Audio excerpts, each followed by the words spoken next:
حذيفة يماني رضاي خواي لبيت كلا همو الصحابة كاني بيغمر صلى الله عليه وسلم زيادة نشانة كاني قيامتي لبربوا ئاگاداری ئەو فتنانە بووە ئەفەرمێت لە ڕیوایەتێک و لە پێغەمبەری گێڕەکەوە صلی الله عليه وسلم ئەفەرمێت تكون فتنة بين المشرق والمغرب عندها يخرج رجل من أهل بيتي يواطئ اسمه اسمي واسم أبيه اسم أبي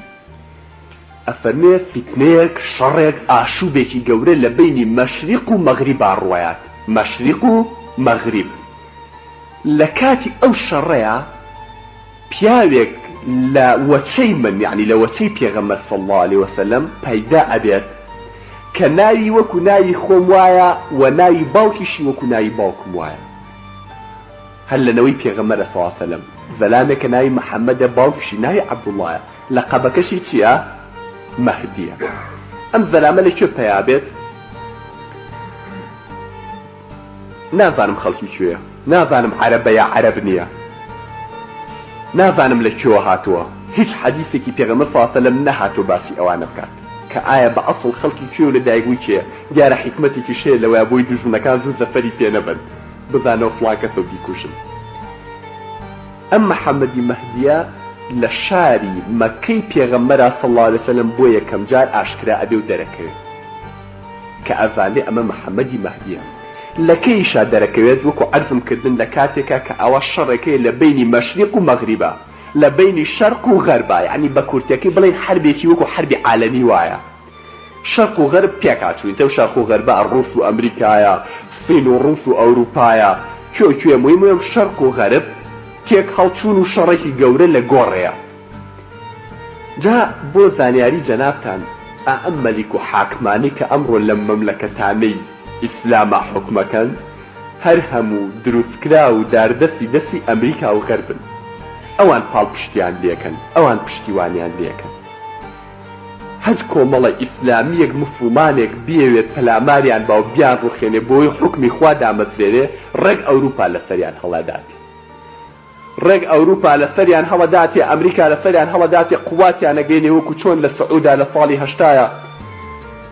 کە شێخ جوهەیمان چوو کەعبەی گرت قوواتی فەڕەنسی هات لەناو کەعبەیدا حد بەبێدەنگیش دوایی لایەکی کەعبەیان دروست کرد و نانێش کەس پێی بزانێت وەکو چۆن کاتێک کە عێراق کوێتی گرت یەکسەر قوواتی ئەمریکی و ئەوروپی دابەزی ڕزگاریان کرد وەکو چۆن لە هەموو دەوڵەتەکانی کە لەگەڵ شتێکی ئاوا بە یەکسەر قوواتی خۆیان نەگەێتێ ئەو هەموو قووات و ئەستۆڵەی ئەمریکا ئەوروپاش کە ئەمڕۆ لە خلیج و لەم مەنتیقانەیە کۆبوونەتەوە بە هیچ بەجێ نایڵن ئەوان ئەمڕۆ لە من و تۆ باشترە زانن چی لە پێشە و چی بەڕێوەیە ئەو بۆ یەکان مەنتیقای ڕواقەرە باڵغەکەن خۆی سا هیچ شەڕیتیان نەیە کەچی هەر ئۆستۆلە و هەر قوواتای هێنن بۆ ئێرە ئەزانن ئەم مەنتیقەیە چیتیا ڕوئەدا وەچی لە پێشە دەی براکانم لەو کاتەیە کە ئەم حربە گەورەیە هەیە پێ ئەچێت ئەم دەوڵەتە گەورانە بە شەڕی خۆیانەوە مەشغوڵ بن زۆر سەری ئەم مەنتیقەیان نەپرژێت بۆیە کە لەو کاتەیە لە ساڵێکە ئەم محەممەدی مەهدیە فرسەت دێنێ لە سعودیە ئینتیفاضەیەکەکان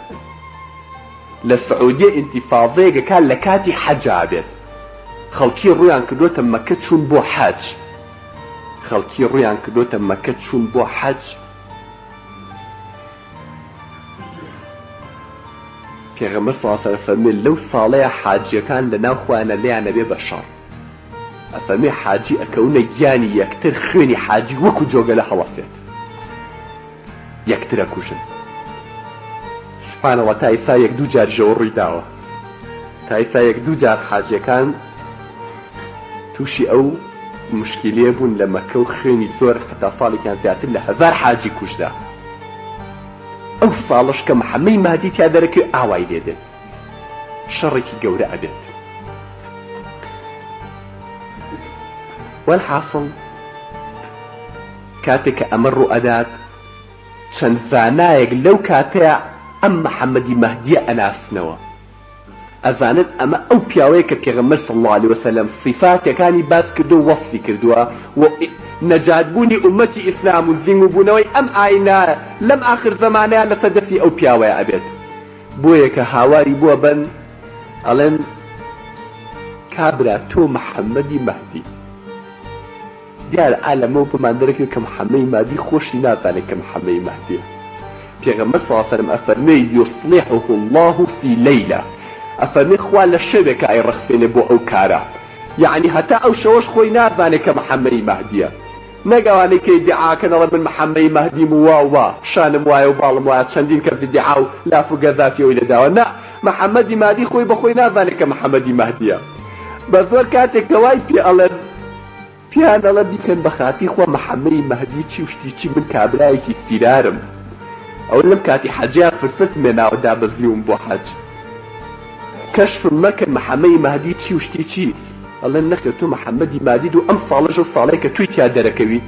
لەبەرە واز لێ نانین ئەبێ بێی بەیعە و بینێ بکەین بە ئەمیری خۆمان. و ئەمڕۆ مسلمان زۆرە لە سەرانسەری دنیا، بەڵام ساحێبیان نییە، خاوەنیان نییە، کۆیان کاتەوە برا گەوریان نییە. کاکە محەممەدی مادی زۆر مناقەشیان لەگەڵ کە محەممەدی مادی چوم لە خۆم ڕانابینم بۆ ئەو کاکی برا والحاصل كلام نأما قناعت بوكن ولا أو قناعت بوانك محمد مادي خوان ليه دفيت وراك لما كو بو مدينة شون يكون بو مدينة لو أي قرنوا ولا دتي الراكات وديتو بو مكان لو جاي قرنوا حتى وايلي هرشي لي كان بو خويا وكوجنا قبي عمالي والنقدي أجنبي ببي الشوام لو قبول ناكي والله بزوري زوردار كان بأمين وببي الشوام أيش لو كاتيكو بيومتن حاجي دفيا ناوتو يا خيك تريد ديار أخوة أجر كده سدفعك وجينتو كنترولي وضعك كان لناو مكة ولناو كعباو حل لناو مكة انتفاضيك دروزك حكمي أو حاكماني أو سردة ما أروخيني ده صلاة دقلت دف ديار حاكم كان يسردة مشكريا ناكو البيناوي لانتفاضك لناو برن انتفاضك ديار بقوة وخلقي كي لقلايا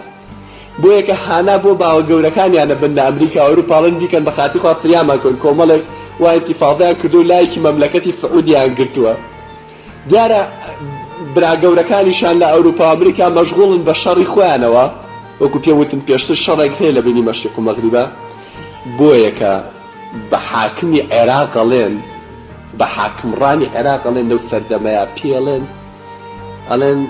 تۆ جارێکی تر چووی پەلاماری خلیجت داوە کوێتە گرتو و چی و کردو و چی کردووە، ئێمە لێمان دای کردمانیتە دەرەوە، ئەم جارە خۆمان پێ دەڵێن بڕۆ سعود بگرە بۆ چونکە ئیسلامیانە حکمیان تیاگرتوتە دەست، بڕۆ لێیان دەبیان ڕوخێنە، تۆ باشتری لەو ئیسلامیانە. ئەوەیە جێشی عێراق پێغەمبەر صلی الله علیه و سلم فەرمێ لە عێراقەوە جێشێک بەڕێ ئەکەوێت بۆ سەرکوتکردنی ئەو کۆمەڵە ئیسلامی کەوا لە سعودیا حکمیان گرتوتە دەست لە مەککە. پێغەمبەر صلی الله علیه و سلم کە جێشەکە بەڕێکەوێت، طبعا جێشەکە دێتە شاری مەدینەی پێغەمبەر صلی الله علیه و سلم تەخت و تاراجی مەدینە تێگەیە، مەدینەی شاری پێغەمبەر صلی الله علیه و سلم کاولە بێ، حتا پێغەمبەر صلی الله علیه و سلم فەرمێ گورگ و چەقەڵ دێنە سەر قەبرەکەم کەس نێ دەریان کە. کە مەدینەیان ئاوا لێ کرد و خەڵکی مەدینە هەموو ڕاکەن دە تاو زاڵمێتی ئەم جێشە، چونکە دیوانە پێشتر جێشی عێراق چۆن وڵاتەکانی کەی تەخت و تاراج تێک داوە ڕاکەن کەسی تیان نامێنێ. جێشەکە لە مەدینەوە بەڕێکەوە بەرەو کوێ؟ بەرەو مەککە بۆ لێدانی محەممەدی مەهدی. پێغەمبەر صلی الله علیه و سلم ئەفەرمێت کە لە حەدیثی صحیح هاتووە لە موسلیمە، ئەفەرمێت فإذا كانوا ببيداء من الأرض خسف الله بأولهم وآخرهم. كأجنا منطقة الصحراء بين مكة ومدينة أعلويايا أو جيشة رؤتي أتي بناخي عرفة. شون رؤتي نعفن حديث باسينا كده قنبليكي ذريتي أنا أدن حقوا عرفة كعقل شينتو أنا بناخي عرفة. مهم أو جيشة رؤتي تفرتنا أبيت. يعني صلى الله عليه وسلم أفندو كثير درجة. يكي مجدى بابو محمد مادي لا جيشة كتياتو يكي كش خبرنا خوشة كينتو بو حاكم عراق لا جيشة كهم يتياتو. جاك أو رداوة الرؤداء خلقي مسلماني أو سردما بويان يقلا بيتو كأمتيا ومحمد مادية شكو نشاني روتوني جيشك كالعراق وأتي أو قولتي نشاني لفريك أمتيا ومحمد مادية. أما غيت الخلق لدوري كوبيتو وباوريتيا كان مسلمان الدنيا أو خيجي بالدريانا مجديكي خوش دي بدريانا على نوان مجدكي كغمر صلى الله عليه وسلم نزيك بو ومحمد مهدي ها وإن شاء الله عزت بو إسلام قرأته وإن شاء الله يترحكني إسلام دست فيكات خلقي كي زول دوري محمد مهدي كوبيتو محمد مهديش بخوي قواتك ودوايك السعود وخليج كونترولك دولتك يعني خليج برو أردن ديت كاتك ديت منطقي أردن أم جارت جيش عراقي كامل قواتي هرقوازنا يعني كامل قواتي خوي كوكاتو أم جارش بلا مارده أبي بشر دي فأنا ولقل كيا لقل أم محمد مهدي قواتك كما كي قواتي كما نتاو جيش عراقي جيش محمد مهدي خريجة بيه بشكيت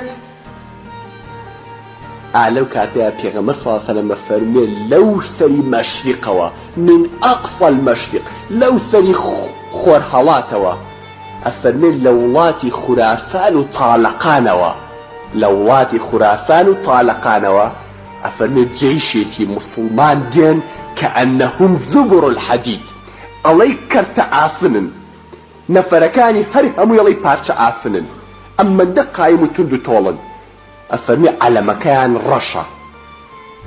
بسر هتشار مملكة كارون تختو تاراجي تيقدن أما ده تندن لسر كافر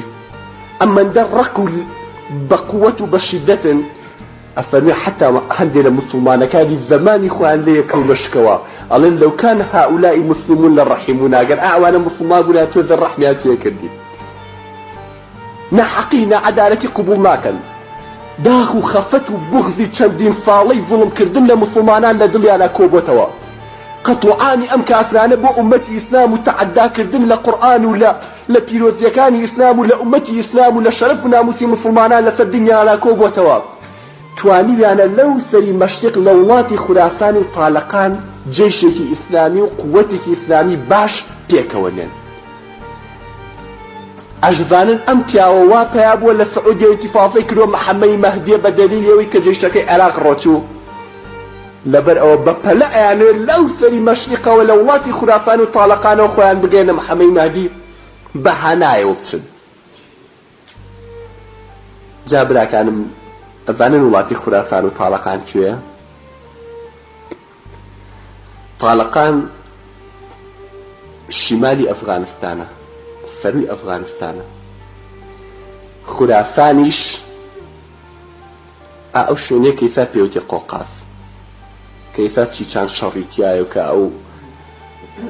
تاجكستان قريتو تشيشان قريتو أوزبكستان قريتو أو دولة أو مسلماناني أو مملكتانا وش بيوتي توز السروي إيراني جاقريتو أو منطقانا بيوتي خراسان أفهمي ليه ودين جاء كاتي خوي حديثانا مخندو للرواياتي كان بينين أفرمي عليه مادي أو جيشش أصلي أو جيشش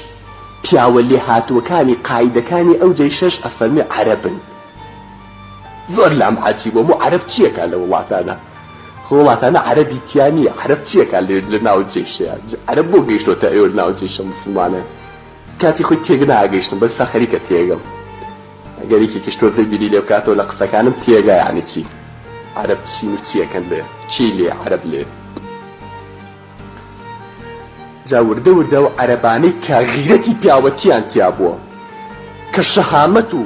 روحي جهاديان تيابو زلتي جرد صلاتي مملكة ولاتا بناو عربية مسلمانة كان إخواني أنت قبول نكراوا ليرا ناتواني وحكمي خوادا مزرين وهجرتي عن كردو بو أوي هر أوان أو جيش مسلمانة لير كو أكنوا دوای دين بهاناي برا مسلمانة كاني تريانو كلا سعودية انتفاضي عن كردو بويا كدين أجن بصر إيراني شا أجن نس عراقو لدوا ولو جيش عراق دن محمد مهدي لبيشو ليانا دا آنج لدوا واللي دن جيش كابرا عراقي تفرتنا كانوا لناوية بن إمامي علي فرميت قسم بخوالنا وسنوقي كابم قفلي آسني تيو بي إشكينم ديما دارو بس خوم جين ما أو جيشا شوك أو جيش النصرتي إسلامي كي أو جيش كلمة شيقو ديو على مكان رشا في غمري فاصل لما فرمي خوتاني بقيني وجيشا ولو حبوان على السرج أجر خوشتان بسر بفرخشان بتشنغ خشكي بسر بفرع روشتون خوتان بقينا أو جيشا مسلمانينا إفتي إسلام لفدفي أوانا عقرتوا كجيش عراقي عن تفريش كت يعني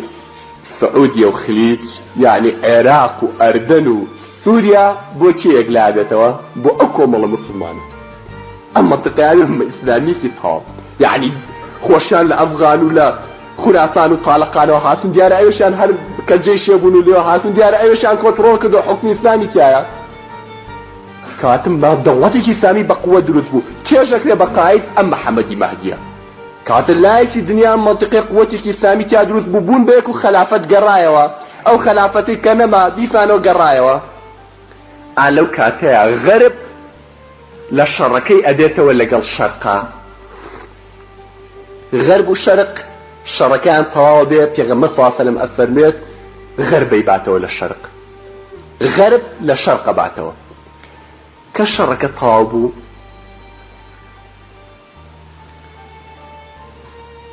پێغەمبەر صلی الله علیه و سلم فەرمێن نۆدانە مانگ سڵح بێ لە بینی ئەم دەوڵەتە پچکۆلە ئیسلامیە لەگەڵ ئەوروپایە ئەوروپا و ئەمریکا بۆ ماوەی 9 مانگ سڵح بێ لە بینی ئێمە و ئەوانە شەڕ نابێت ئەفەرمێت دوای 9 مانگەکە غەدرتان دێکن صلحەکە ئەشکێنن هودنەکە ئەشکێنن تەکون هودنەتون بینەکم و بینە بەنی الأصفر هودنەکە ئەشکێنن لە بینی ئێمە و ڕۆما کەشکە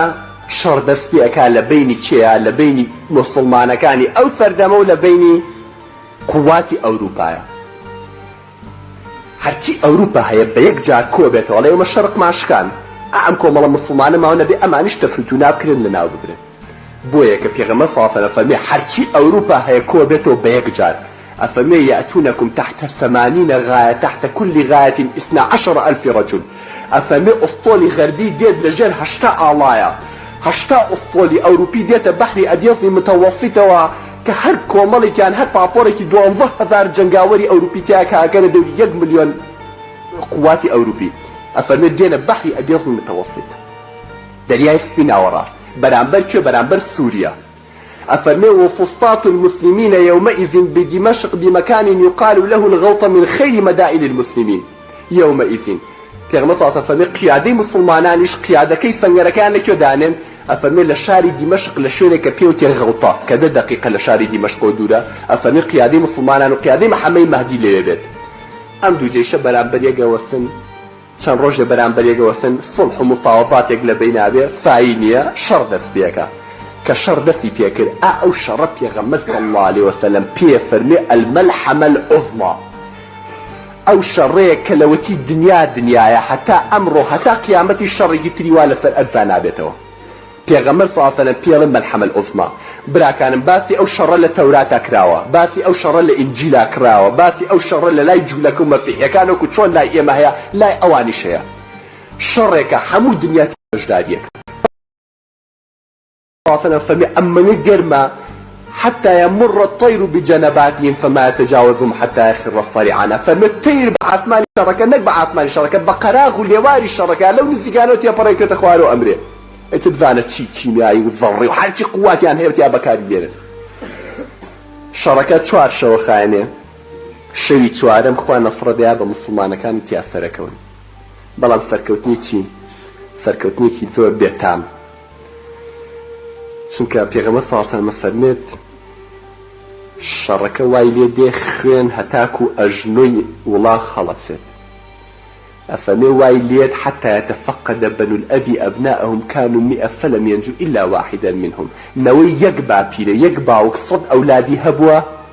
یەکێکی دەرچووە لە 100 نەفەر ئەڵێتر بە چ غەنیمەتێ دڵی خۆش بێ بەڵام موسڵمانەکانیش بردیارەتەوە تیایە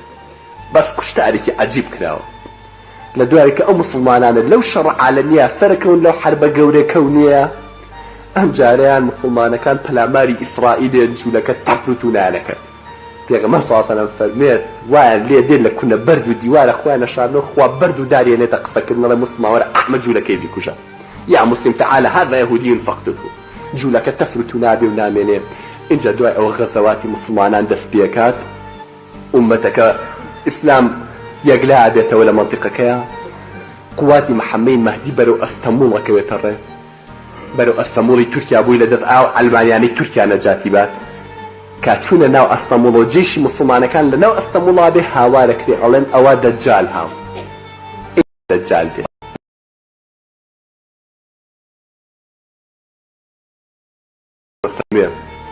هیچ ئومەتێک نەبووە هیچ پێغەمبەرێک نەبووە ئیلا ئومەتەکەی خۆی ئاگادار کردوێتەوە لە فتنەی ئەو دەجالەکە لە ئاخر زەمانە دێ ئەمەنگە فتنەی گەورەیە ئەفەرمێ لەو ڕۆژەوەی خۆت لەم سەر ئەرزا واتوە تاکو ڕۆژی قیامەت فتنەیەک لەسەر ئەرزا دروست نەبوو دروست نابێ بەقی فتنەی دەجال گەورە بێت